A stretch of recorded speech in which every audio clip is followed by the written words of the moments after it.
In this video, we're going to be showing you how to access your Frazer School email address for the first time, as well as how to enable multi-factor authentication, change your password, use multi-factor authentication, and how to navigate the web interface once you get logged in. This is a similar process as what you would follow if you were going to do this on a mobile device, such as a phone or a tablet. For the simplicity, we'll do this here on a computer, but the similar process also works on a mobile phone as well. So to begin, I am going to navigate to office.com. The email addresses for Frazer School are serviced through Microsoft 365, so you do want to log in at office.com. Once there, you're going to choose the sign in option here at about the middle of your page, and it's going to bring you to a sign-on page where you will enter your email address. Now the general format is last name dot first name at my.frazerschool.org, and that is, again, for the correction there, last name dot first name at my.frazerschool.org. This should have been provided to you in your first period. Once you enter that there, you're going to choose the next option. And here is where you will enter the password that was provided to you. Once you do that, go ahead and choose Sign In, and you'll be brought to a page to update your password. The update password process consists of entering the current password, which is the temporary password that you were provided, as well as a new password and confirming that password.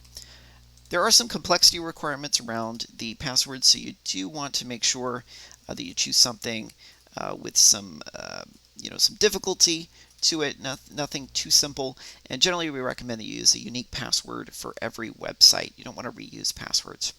So once you complete this form, you're going to go ahead and choose Sign In, and at this point, if everything checks out, you will be directed to a page to enroll in multi-factor authentication. Now, you do have 14 days to enroll in multi-factor authentication, but I do encourage that you go ahead and get this completed as soon as possible, as it will completely lock you out of your account if not completed at that 14-day mark. So you do definitely want to give this the attention that it deserves. So to get started, we are going to go ahead and choose this next box right down here, where we will be directed to a screen to continue the process.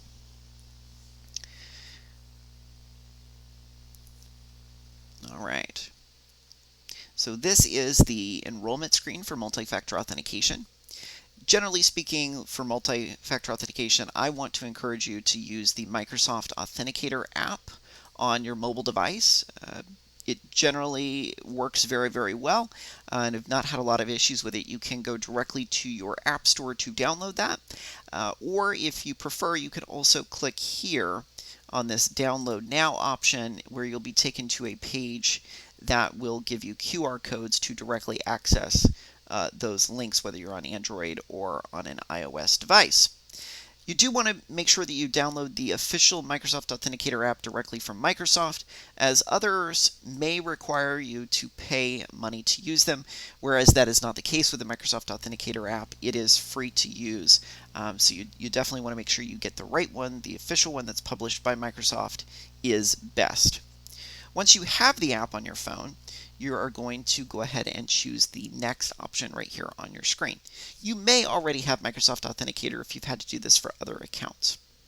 So next you're going to choose Next here, and then you're going to be directed to the process of actually creating the account. If you're a new user, you may be prompted to allow notifications on your phone for the Microsoft Authenticator app. You definitely want to do that. And then you want to add a new account. To add a new account, if you're already signed in, it's going to be in the upper right corner of the Microsoft Authenticator app. If you are not signed in, it should be a part of the onboarding process of the app. It should give you an option to sign in or add an account. Once you choose Add an Account, you then want to say Work or School Account. That's very important. You want to choose Work or School Account, not a personal account, not other. It's usually the middle option, Work or School Account. Once you do that, you're going to choose Next here on your screen. And usually the Microsoft Authenticator app is going to ask you how you would like to configure that account, how you would like to add the account. And I recommend the Scan the QR code option. Sometimes you're prompted with an option to sign in or enter a manual code. I like the QR code option, so you can choose that. Your phone may ask you for permissions to use the camera. If it does, please allow that, and then scan this QR code. Once you've scanned the QR code, you're going to choose the next option here on your screen, and it's going to bring you to a page where we will test the authentication process. So in this case, my authenticator is prompting me, are you really trying to sign in? And the screen is showing me the code 30. I'll type in the code 30 on my phone and say, yes, this is me. And then the system will automatically, or the login will automatically be approved by the system. And then at that point, you are all set up and you can choose Next to proceed. At this point, it's giving you a success message. You've successfully completed everything you needed to do to enroll in multi-factor authentication. And you can see that the Microsoft Authenticator app here is your default sign-in option. You can then choose Done to complete this process. A quick note about this, if you do not have a mobile phone, you can also enroll using a FIDO2 security key.